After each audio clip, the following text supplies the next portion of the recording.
esse é um dia muito especial na sua vida. Ela está muito feliz com sua decisão de ser batizada como Jesus um dia foi. E por isso, Márcia, para a remissão dos seus pecados, para que você receba uma dotação especial do Espírito Santo para viver uma nova vida com Jesus Cristo, eu, ministro do Evangelho, cumprindo a ordem do Mestre, te batizo em nome do Pai, do Filho e do Espírito Santo. Amém.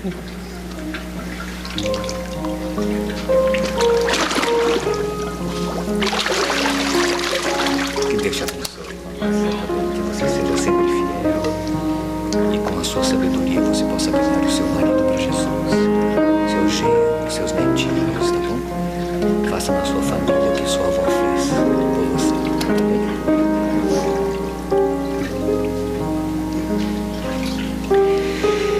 Se porventura houver aqui na igreja hoje de manhã alguém que ainda não passou por essa experiência da Márcia, não siga o exemplo dela. Não demore tanto tempo para tomar a sua decisão de ser batizado como Jesus foi. Não espere viver uma vida de perfeição para passar pela experiência do batismo. Tem gente que pensa assim, não, deixa eu melhorar primeiro, não. Hoje, diz a Bíblia, se ouvirdes a minha voz, não endureçais o vosso coração. É verdade que algumas coisas precisam ser feitas e algumas decisões precisam ser tomadas. É o passo inicial, né? Mas não demore muito. Essa cerimônia é uma cerimônia rápida, uma cerimônia simples, ela não tem nada de mística, não. Mas ela é muito significativa. A pessoa, quando se dispõe a descer no tanque, na água, para ser batizada por uma outra pessoa, é uma indicação de que ela conscientemente aceita a Cristo e demonstra que quer viver com Ele e nele uma nova experiência na sua vida cristã. Se você já foi batizado um dia, cada vez que você toma a Santa Ceia, que você lava os seus pés na Santa Ceia, é como se você estivesse sendo rebatizado. Cada vez. Mas se você ainda não teve essa oportunidade, decida no seu coração. Faça um plano com Deus e com você mesmo. Mas não demore muito. Porque a gente não sabe quanto tempo nós temos. Graças a Deus a Márcia teve tempo. Mas muitos não têm. Por isso Hebreus fala, hoje se ouvirdes a sua voz, não endureçam o coração, como no dia da provocação no deserto. Eu quero orar por você, aqui do tanque, por aqueles que precisam tomar esta decisão e que estão tomando essa decisão no seu coração. Senhor, a maioria dos que aqui estamos um dia já nos batizamos, aceitamos a Cristo, demonstramos através do batismo. Obrigado porque o Senhor tem cuidado de nós durante toda a nossa vida. Somos frágeis, temos nossas lutas, nossas quedas, mas temos seguido Jesus. E é isso que importa. Ele tem nos perdoado, Ele tem nos ajudado e vai continuar fazendo isso até o fim da nossa vida ou até Ele voltar. O Senhor conhece alguns dos teus filhos que aqui estão, que ainda não se batizaram e têm desejo de se batizar, precisam tomar essa decisão. Abençoa esses teus filhos. Impressione a cada coração com o teu Espírito Santo e habilita-os, ajudando-os para que logo eles sejam batizados como Jesus foi. Cuida de cada um. Que teu Espírito repouse sobre cada um deles e sobre todos nós. por Jesus. Amém. Amém. Vem aqui rapidinho, nós queremos entregar a você o seu certificado de batismo.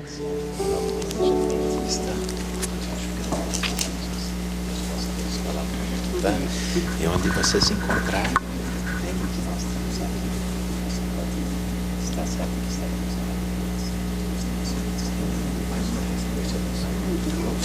importante. Normalmente, as pessoas, nas primeiras páginas, nos primeiros parágrafos, faz uma autoapresentação. Ou alguém a apresenta quando está representando esta pessoa. Foi isso que aconteceu na introdução do livro do Apocalipse. No capítulo 1 do livro do Apocalipse, eu gostaria que vocês abrissem a Bíblia.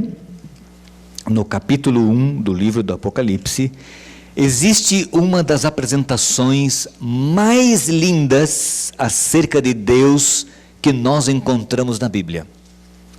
No último livro da Palavra de Deus, nós encontramos uma belíssima apresentação de Deus e da pessoa de Jesus Cristo. Aqui em Apocalipse, capítulo 1. Vamos analisar este capítulo. A Bíblia começa assim: revelação de Jesus Cristo, que Deus lhe deu para mostrar aos seus servos o que em breve deve acontecer. Ele enviou o seu anjo para torná-la conhecida ao seu servo João. Quem deu a revelação a Jesus? Não, revelação de Jesus, acerca de Jesus. Quem deu essa revelação? Deus. Deus deu. A revelação foi dada ao anjo, e o anjo deu a quem? A João. Então a revelação do livro do Apocalipse é uma revelação de quem? De Jesus. A revelação do livro do Apocalipse é uma revelação acerca de Jesus. Embora o livro tenha símbolos, embora o livro fale de besta, embora o livro fale de chifres, de animais terríveis, espantosos, embora o livro fale do dragão, o objetivo do livro não é revelar estas coisas, mas através desses elementos antagônicos a Deus e no grande conflito, revelar Jesus. E esta revelação acerca de Jesus, revelação de Jesus Cristo, foi Deus que deu. Portanto, aqui neste primeiro verso nós encontramos quantas pessoas da Trindade? Quantas? Neste verso, quantas pessoas da Trindade? Não, neste verso, duas, aí nesse verso, só duas, nesse verso, daqui a pouco nós vamos ver a terceira. Neste verso nós temos as duas pessoas da Trindade. Quais são as duas? Deus e Jesus. Deus, aqui, o Pai aqui chamado de Deus, e Jesus. Neste verso, se olharmos só para ele. Aí nós vamos ver um outro elemento aí, que são os anjos, que aparece aqui. Vejam o verso 2. Este anjo, tá, quem foi enviado a João, diz o verso 1, conhecido a seu servo João, que dá testemunho do que viu. Agora João é que dá testemunho daquilo que viu, através do anjo, que recebeu de Jesus, e que tinha recebido do Pai. Isto é, a palavra de Deus e o testemunho de Jesus Cristo. Então João, eu, o servo de Jesus, João, eu dou testemunho daquilo que eu vi, e eu dou testemunho da palavra de Deus e do testemunho de Jesus Cristo. Agora diz o verso 3, feliz é aquele que lê as palavras desta profecia, e felizes aqueles que ouvem e guardam o que nela está escrito, porque o tempo está próximo. Versões tradicionais dizem, bem-aventurados aqueles que leem, aqueles que ouvem e aqueles que guardam as coisas escritas neste livro, nesta profecia. Muitas vezes nós usamos esse texto para dizer que neste livro é a Bíblia, e não seria errado. Mas originalmente, especificamente, as coisas escritas aonde? No livro do Apocalipse. Então, João diz assim na introdução do livro: esta é a revelação de Jesus. Ele recebeu do Pai, transmitiu ao anjo, e o anjo veio e falou comigo e revelou a mim. E eu dou testemunho daquilo que vi, porque eu vi e ouvi a palavra de Deus, e eu testemunho de Jesus. E olha, quer saber de uma coisa? Bem-aventurado e feliz aquele que ouve, aquele que lê, aquele que ouve, aquele que guarda as palavras que estão escritas neste livro da profecia. Porque é um livro da revelação de Jesus Cristo, que Deus lhe dera, e que João passou, e que Jesus passou ao anjo, que o anjo passou a mim, e aquilo que eu estou falando, eu testifico de que é verdade. Agora ele continua dizendo no verso 4. João, agora ele fala dele, João, João, às 7 igrejas da província da Ásia. A vocês, graça e paz da parte daquele que é, que era e que há de vir. Graça e paz da parte daquele que é, que era e que há de vir. Dos 7 espíritos que estão diante do trono e de Jesus Cristo, que é a testemunha fiel, o primogênito dentre os mortos e os reis da terra. Ele nos ama e nos libertou dos nossos pecados por meio do seu sangue. Aqui aparece a Trindade de maneira clara e explícita. E só não vê quem não quer. João diz assim: a vocês graça e paz, uma saudação. E essa graça e essa paz é da parte daquele que é, que era e que há de vir. Quem é esse? Deus Pai. Agora o que há de vir? Tá, o que há de vir? Então, mas quem há de vir é Jesus. Ou o Pai não vem com Jesus? Acontece que esta expressão aqui, que há de vir, ela não fica clara na nossa língua portuguesa. Ela perdeu a clareza na tradução. Mas quando nós vamos na língua grega, esse que há de vir, a ideia deveria ser assim: da parte daquele que é, que era e que será eternamente. Esse que há de vir aí é a eternidade futura do Pai de Deus. Aquele que é, portanto, a eternidade passada, aquele que era, desculpa, a eternidade passada, aquele que é eternidade presente, e aquele que há de vir, eternidade futura, aquele que será eternamente. É da parte desse que eu estou escrevendo para vocês. É ele que está saudando vocês com graça e paz. Eu estou escrevendo, mas é da parte daquele que era, que é e que será eternamente. Da parte dos 7 espíritos que estão junto do trono de Deus. Esse é um texto difícil.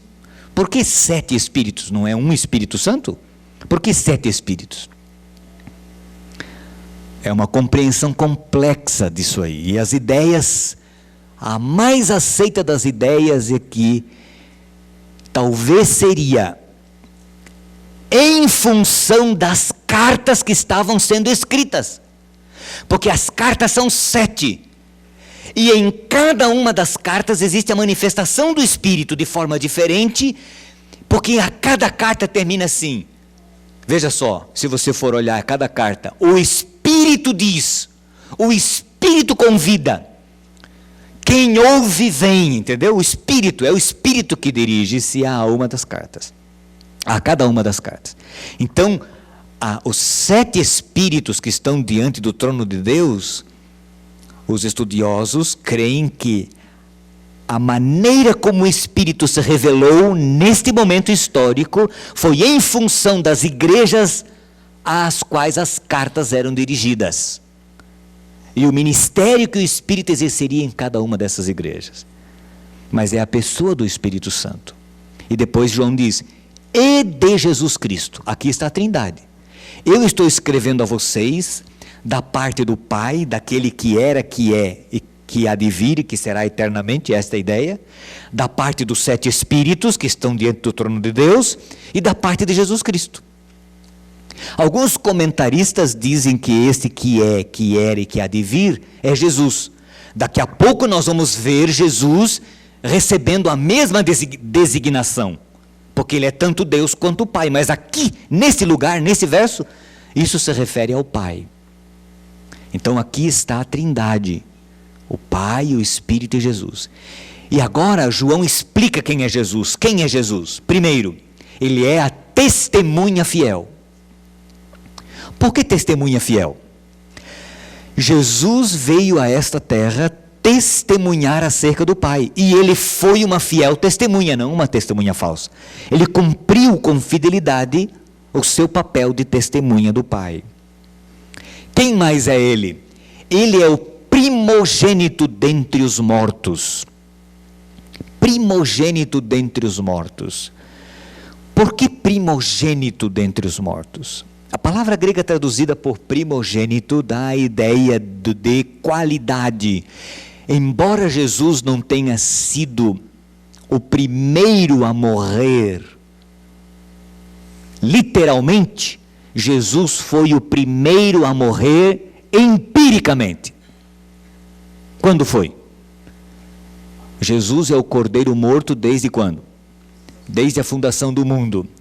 Aquele cordeirinho que morreu lá no Éden foi a primeira vítima real, embora tenha sido um cordeiro, simbolizava quem? Jesus. Esta é uma ideia. Primogênito dos mortos, porque embora Jesus não tenha sido o primeiro a morrer, diz outra corrente, outra ideia, ele foi o primeiro a morrer do tipo dele. Como Deus que morreu uma morte vicária no lugar de alguém. E da morte dele dependeu a vida daqueles que outrora haviam morrido. Quando eu lia sobre isso, um dos autores diz, e eu acho que já está até desatualizado um pouquinho a informação, porque não é um livro tão recente assim. Quando ele escreveu o livro, esse autor disse que calculava-se naquela ocasião de que havia havido sobre a Terra cerca de 140 bilhões de pessoas já mortas. É um cálculo estimativo. 140 bilhões de pessoas mortas. E o autor dizia que nossa Terra é um vasto cemitério. É um vasto cemitério. Aqui é o lugar dos mortos no universo. E Jesus, ele foi o primogênito dos mortos. Ele foi o primeiro a morrer. Ele foi o primeiro a morrer empiricamente, em tese, e ele foi o primeiro a morrer do tipo e da qualidade de morte que Cristo morreu, vicária, no lugar dos pecadores, para resgatar e redimir os pecadores. Então Jesus diz assim, João diz assim, eu estou escrevendo para vocês no nome de Deus Pai, no nome do Espírito Santo e no nome de Jesus Cristo. Ele, Jesus Cristo, é a testemunha fiel e ele é o primogênito dos mortos e ele é o soberano dos reis da terra. Por quê? Porque quando Jesus morreu, ele assumiu diante do universo o direito de representante legal dessa terra. A terra de direito pertence a Cristo. Ele resgatou, ele não resgatou só o ser humano, Jesus resgatou a terra. Ele resgatou a terra do poder de Satanás. A terra que Jesus tinha criado e que tinha dado a quem? A Adão como mordomo dessa terra, Adão entregou esse direito a Satanás, a Lúcifer. Jesus recuperou essa terra com a sua morte. Por isso ele é o soberano dos reis da terra. E por isso um dia ele virá como Rei dos reis e Senhor dos senhores e como soberano dessa terra. Porque ele é o soberano dessa terra. Embora o mal ainda exista aqui, o mal já foi destronado. Essa terra não lhe pertence mais. Essa terra pertence a Jesus, como o primogênito dos mortos, o soberano dos reis da terra. E aí João diz assim: ele nos ama e ele nos libertou dos nossos pecados. Por meio do quê? Do seu sangue. Sangue na Bíblia significa vida, por meio da sua vida. E que mais ele fez por nós? Ele nos constituiu reino e sacerdotes. Ele nos constituiu. Jesus apenas não nos salvou. Ele apenas não nos redimiu. Ele nos redimiu e ele nos deu um status de honra. Ele nos elevou à categoria de sacerdotes, de representantes seus nessa terra. Ele restaurou-nos aquele status que Adão tinha no Éden. Não completamente ainda, mas ele disse, ele nos constituiu um reino de sacerdotes para servir a Deus. Portanto, a ele sejam glória, poder para todos sempre. Amém. Olha como é bonita a construção das ideias em Apocalipse 1. Esta, meus irmãos, diz João, é a revelação de Jesus Cristo, que Deus deu a ele e ele deu ao anjo e o anjo entregou a mim. E felizes aqueles que leem e ouvirem e escutarem e praticarem o que está escrito neste livro. Sabe, eu estou escrevendo, quem está escrevendo é João, sou eu que estou escrevendo. Mas eu estou escrevendo da parte daquele que é, que era e que será eternamente. Da parte dos 7 Espíritos que estão diante do trono de Deus. E da parte de Jesus Cristo. Sabe quem é Ele? A testemunha fiel, o primogênito dos mortos. Ele nos ama, Ele morreu por nós.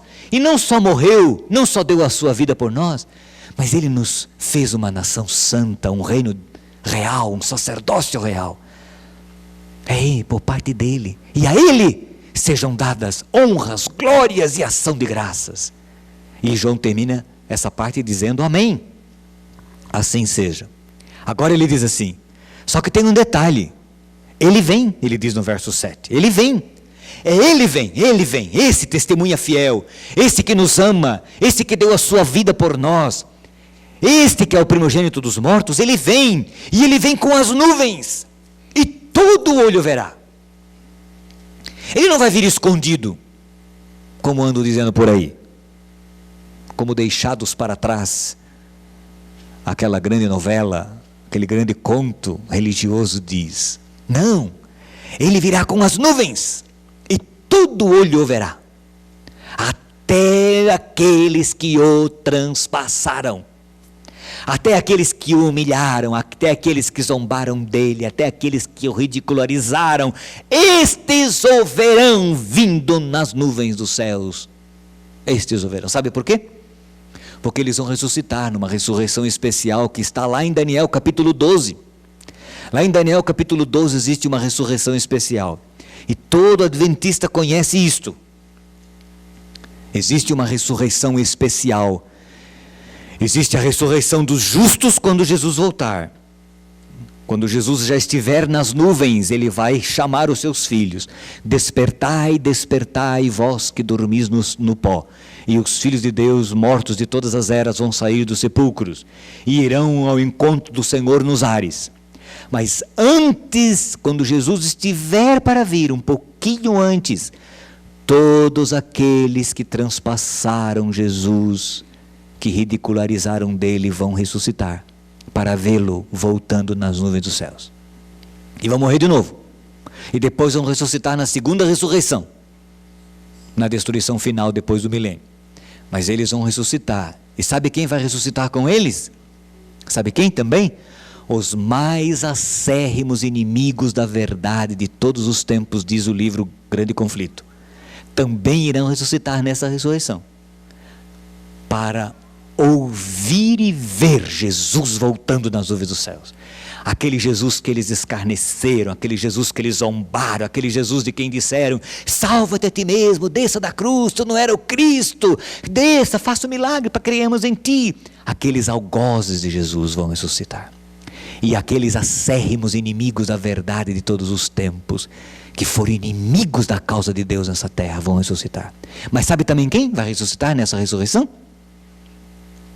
Todos os filhos de Deus que morreram crendo na mensagem do terceiro anjo de Apocalipse 14. Sabe quem são estes? A mensagem de Apocalipse 14 foi pregada a partir de 1844. Portanto, todos os filhos de Deus de 1844 para cá, que viveram no tempo do juízo, no tempo da igreja de Laodiceia, no tempo da igreja do juízo e do julgamento, que creram nesta mensagem, cujo grande desejo e anseio, o maior anseio da vida é ver Jesus voltando na nuvem dos céus, vão receber de presente de Deus esse prêmio. Eles vão sair do túmulo antes de Jesus vir para ver Jesus voltando na nuvem dos céus. Sabe a irmã Luísa, que foi sepultada quinta-feira passada? A mãe do Zé Eduardo. 80 e pouquinhos anos, né? 80 e pouquinhos ela faria. Dia 1º agora de abril, parece. Eu visitei a irmã Luísa em casa algumas semanas atrás, e ela dizia para mim: pastor, Jesus está demorando muito. Muitos anos eu tenho esperado Jesus, ele não veio ainda. Jesus está demorando muito, pastor. O meu grande desejo é ver Jesus voltando. Por que ele tem demorado muito? E ali nós conversamos um pouquinho. E ela disse para mim que o maior desejo da vida dela era ver Jesus. E é ver Jesus voltando nas nuvens dos céus. Passaram-se algumas semanas, umas 3 semanas ou 4, ela foi para o hospital, ficou acho que 10 dias hospitalizada. E a vida foi se extinguindo, e várias vezes eu fui lá. Ela já não abria os olhos, mas ela ouvia. Eu ali um dia falei com ela: você está me ouvindo? E ela fazia com a cabecinha assim, que estava me ouvindo. Eu disse a ela que ela não devia ter medo, porque Jesus ia voltar logo para buscá-la. Eu falei: você crê ainda nisso? E ela balançava a cabeça bem. Este era o grande desejo da irmã Luísa. E a vida foi se extinguindo, extinguindo, extinguindo. E ela morreu. E na quinta-feira passada nós a sepultamos. E eu não tenho dúvidas, pelo processo da fase final da vida dela, de que a irmã Luísa será contemplada com os outros santos que morreram crendo na mensagem do terceiro anjo de que Jesus vai voltar a esta terra. Ela vai ressuscitar na ressurreição especial, para ver Jesus. A Sarah White diz que eles vão ressuscitar para ouvir o concerto de paz que Deus vai fazer com o seu povo. Só que eles vão ressuscitar glorificados. Mas os mais acérrimos inimigos da verdade, e aqueles que transpassaram Jesus, eles vão ressuscitar e vão morrer outra vez, para ver Jesus voltando nas nuvens dos céus. E João fala aqui, e Daniel fala em Apocalipse 12. Ele vai voltar nas nuvens dos céus.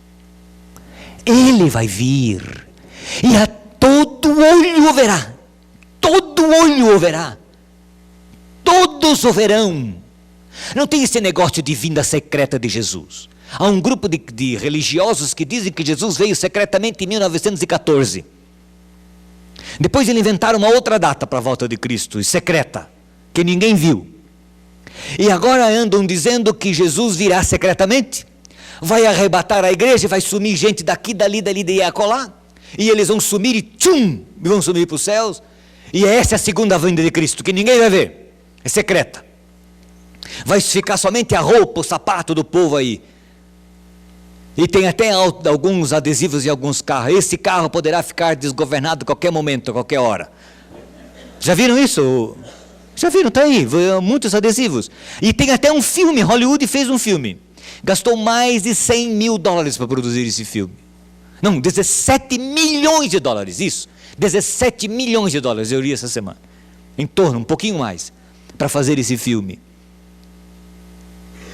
Left Behind, é o nome, Deixados para Trás. E tem uma série de, já em português parece que existe 8 livros dessa série.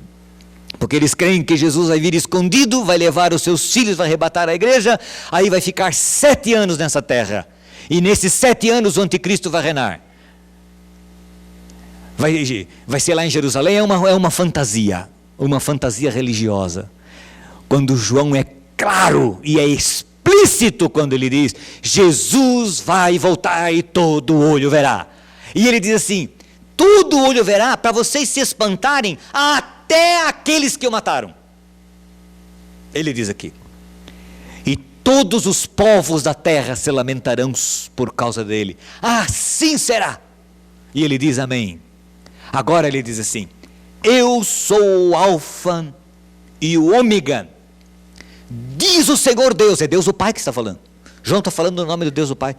Eu sou o Alfa e o Ômega. Embora em outros lugares do Apocalipse Jesus diz que ele é o Alfa e o Ômega, porque Jesus é tanto Deus quanto o Pai. Mas aqui quem está falando, eu sou o Alfa e o Ômega, o princípio e o fim, diz o Senhor Deus, o que é, o que era e o que há de vir, o Todo-Poderoso. Isto é, o que era, o que é e aquele que será eternamente o Todo-Poderoso. Esta é a introdução do livro do Apocalipse. Uma apresentação de Deus. João apresenta-nos Deus. João diz assim, a mensagem que eu estou escrevendo para vocês é uma revelação de Jesus. Ele recebeu do Pai. E ele entregou essa mensagem ao anjo, o anjo entregou a mim, eu estou entregando a vocês. E eu quero saudá-los no nome desse Deus, que era, que é e que será eternamente. Essa é a ideia. No nome dos 7 Espíritos que estão diante do trono de Deus. E no nome de Jesus, a testemunha fiel, o primogênito dos mortos, aquele que nos ama, que morreu por nós, que deu a vida por nós. Sabe, é este Jesus. Sim, ele virá. E ele virá nas nuvens. E todos o verão, até aqueles que o mataram. As nações da terra se lamentarão. Olha, eu sou o Alfa e o Ômega, o princípio e o fim. Aquele que era, que é e que há de vir. O Todo-Poderoso. Eu, João, diz o verso 9, irmão e companheiro de vocês, no sofrimento, no reino e na perseverança de Jesus Cristo. Eu estava na ilha de Pátimos, por causa da palavra de Deus e do testemunho de Jesus. E no dia do Senhor, achei-me em espírito e ouvi por trás de mim uma voz forte, muito forte, como de trombeta. Ele está agora fazendo uma descrição, está descrevendo a cena. Que dizia essa voz, escreva num livro o que você vê, e envia às 7 igrejas, Éfeso, Esmirna, Pérgamo, Tiatira, Sardes, Filadélfia e Laodiceia. Voltei-me para ver quem falava comigo. Voltando-me, eu vi 7 candelabros de ouro, e entre os candelabros alguém semelhante a um filho do homem, semelhante, não igual, semelhante, e com uma veste que chegava aos seus pés e um cinturão de ouro ao redor do peito, vestes sacerdotais.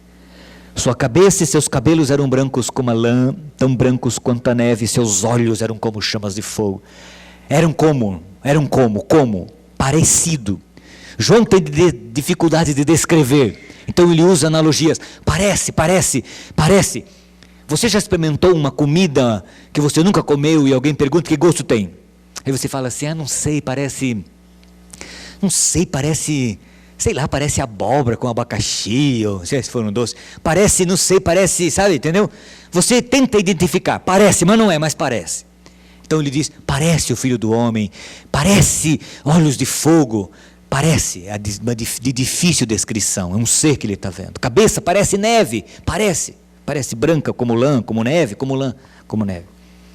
Seus pés eram como bronze, não são de bronze, numa fornalha ardente, e sua voz como o som de muitas águas. Tinha na mão direita 7 estrelas, e da sua mão saiu uma espada afiada de 2 gumes. Sua face era como o sol quando brilha em todo o seu fulgor. Quando o vi, eu caí a seus pés como morto. Então ele colocou sua mão direita sobre mim e disse: não tenha medo, eu sou o primeiro e o último. Sou aquele que vive. Estive morto, mas agora estou vivo para todo sempre. E tenho as chaves do quê? Da morte e do inferno. Quem é esse agora que João vê? Com cabelos brancos como lã e alvos como a neve. Com roupa sacerdotal. Com pés semelhante ao bronze numa fornalha.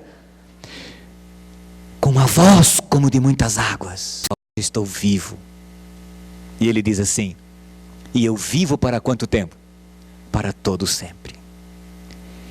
E tem mais um detalhe: eu, que estive morto, eu tenho a chave da morte e do inferno. E inferno não é inferno como o povo acha que é inferno. Inferno é sepultura, lugar dos mortos.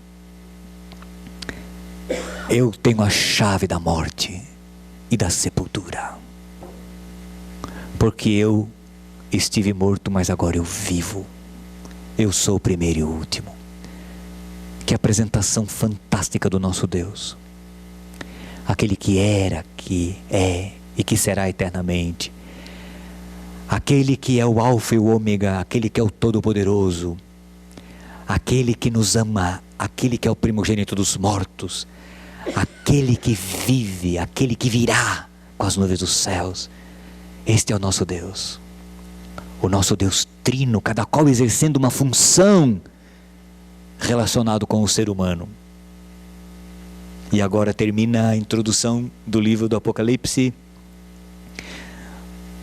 Jesus dizendo a João: escreva, pode escrever, pois as coisas que você viu, tanto as presentes como as que acontecerão. Escreva isso. Este é o mistério das 7 estrelas que você viu em minha mão direita e dos 7 candelabros. As 7 estrelas são os anjos das 7 igrejas e os 7 candelabros são as 7 igrejas. Jesus foi visto como todo-poderoso, glorificado, andando no meio da sua igreja, ali representado pelos candeeiros, interessado no bem-estar do seu povo aqui nessa terra. E agora ele vai escrever uma carta a cada uma de suas igrejas literais, que tem características secundárias proféticas, mas elas foram dirigidas literalmente a cada uma das igrejas literais de Éfeso, de Esmirna, de Pérgamo, de Sardes, de Tiatira, de Filadélfia e de Laodiceia. Mas cada uma dessas igrejas, num aspecto secundário e profético, cada uma dessas cartas, cada uma dessas igrejas representa um período histórico do povo de Deus, daquele momento até o fim, quando Jesus voltar. Mas a minha ideia hoje de manhã era ressaltar diante dos irmãos as características do nosso Deus que aparecem aqui no Apocalipse. Vamos fazer um exercíciozinho rápido? Temos tempo? Diga para a pessoa ao seu lado, destas características que apareceram aqui em Apocalipse, qual que te chama mais atenção? Com a qual você vibra mais? E diga por quê. Seria aquele que era o Todo-Poderoso? Seria aquele que nos ama, aquele que morreu por nós, aquele que é o Alfa, o Ômega, o primeiro, o último? Qual dessas características da apresentação de Deus aqui em Apocalipse? Quando fala em Deus, não se preocupe muito, é Deus, a pessoa da Trindade. Qual delas te chama mais atenção e por quê? Alguém gostaria de dizer-nos a todos, alguém desse lado gostaria de dizer-nos a todos, qual foi a característica que te chamou a atenção, que você falou à pessoa ao seu lado? E por quê? Sim, irmã.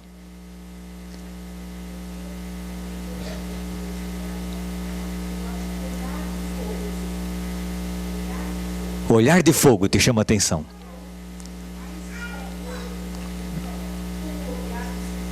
É verdade. Um olhar penetrante.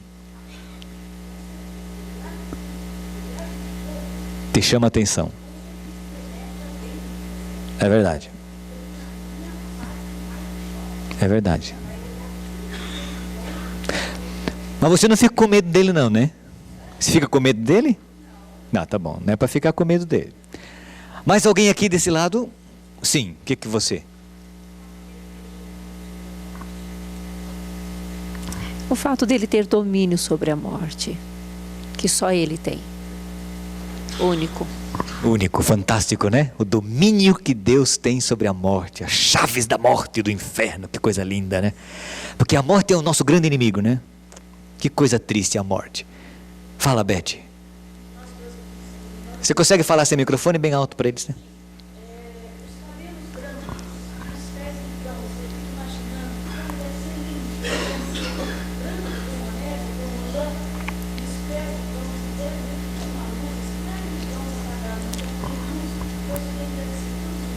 Glorioso, é verdade. É isso daí, a glória. Nesse lado, sim, Vandi, lá atrás.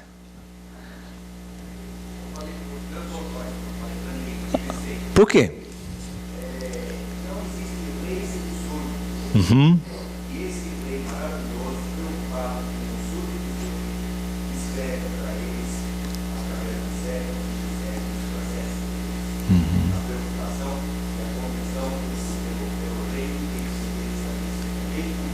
Bonito, é verdade. Francisco, você consegue falar alto?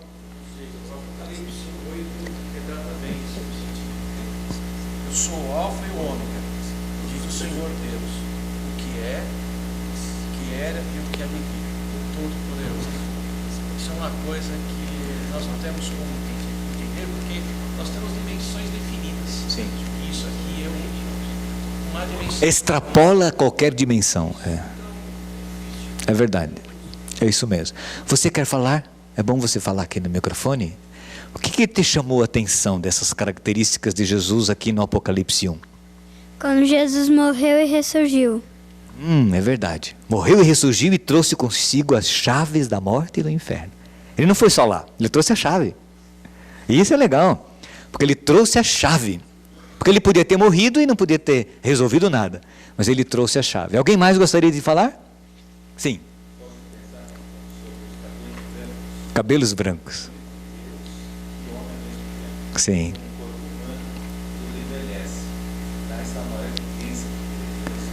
Sim. Por que será que ele parece com esses... Não sei se esses cabelos brancos como a neve, qual seria o significado, né? Mas é o cabelo branco. O cabelo claro foi o que chamou a atenção de João. O cabelo era claro e a única comparação que ele fez era com a neve, como se fosse de neve, né? Mas não é cabelo branco de velho, não, né? Não é cabelo branco de velho. Mas é interessante, chama a atenção da gente. É Jefferson ali. Sim.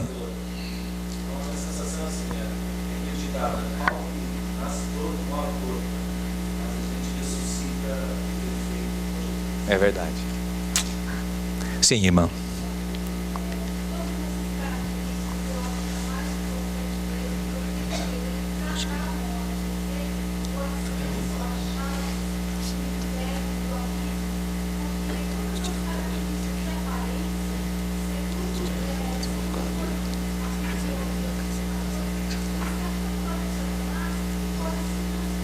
Sim, você de lado no grupo dessa que se livra da calma.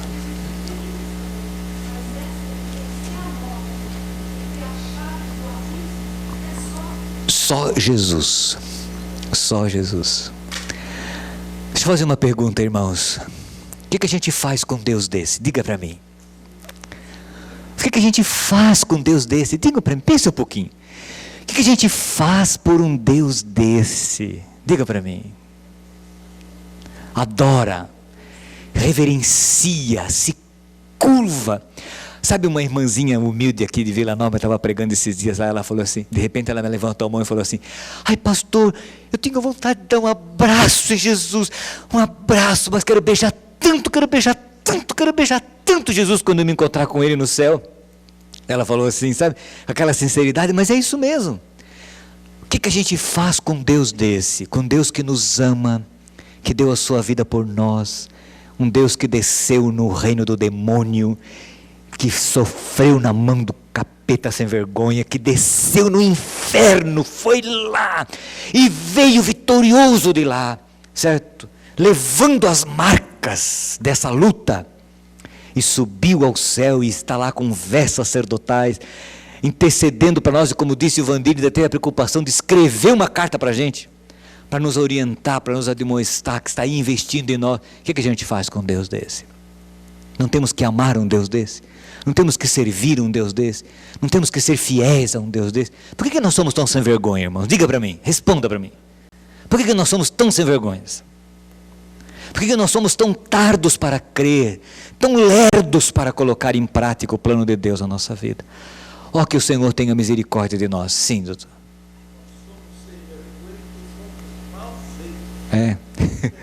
Mas não precisava.